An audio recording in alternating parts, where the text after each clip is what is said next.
आपण पाहत आहात तेज तुफान न्यूज, न्यायिक व निर्भीड बातम्यांचे सर्वांचे आवडते नेटवर्क। मधुकर पिचड यांच्या निधनाने शरद पवार क्षणभर भावुक झाले। आदिवासींच्या प्रश्नासाठी लढणारे, ग्रामीण विभागात भरीव योगदान देणारे ज्येष्ठ नेते मधुकर पिचड यांचे दीर्घ आजाराने निधन झाले। नाशिकच्या खासगी रुग्णालयात त्यांनी अखेरचा श्वास घेतला। ज्येष्ठ नेते शरद पवार यांच्या अतिशय निकटवर्तीय आणि विश्वासू सहकारी म्हणून पिचड यांची ओळख होती। शरद पवार यांनी 1999 ला काँग्रेसमधून बाहेर पडून राष्ट्रवादीची स्थापना केली। मधुकर पिचडही राष्ट्रवादीच्या संस्थापक सदस्यांपैकी एक। शरद पवार यांना अहमदनगर जिल्ह्यातून त्यांची वेळोवेळी साथ लाभली। आक्रमक परंतु तितकेच संयत जनहिताच्या प्रश्नांवर पिचड यांनी नेहमीच आवाज उठवला। विधानसभेचे विरोधी पक्षनेते ते विविध खात्यांचे मंत्री म्हणून पिचड यांनी काम केले। शरद पवार यांनी त्यांच्या कामावर प्रभावित होऊन त्यांना राष्ट्रवादीच्या प्रदेशाध्यक्ष पदाची संधी दिली।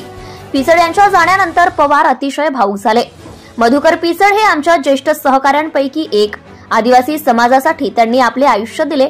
अलीकडच्या काळात त्यांची प्रकृती बरी नव्हती। आजारावर मात करून ते पुन्हा सार्वजनिक जीवनात सक्रिय होतील असा आम्हाला विश्वास होता, परंतु आज दुर्दैवाने त्यांचे निधन झाले।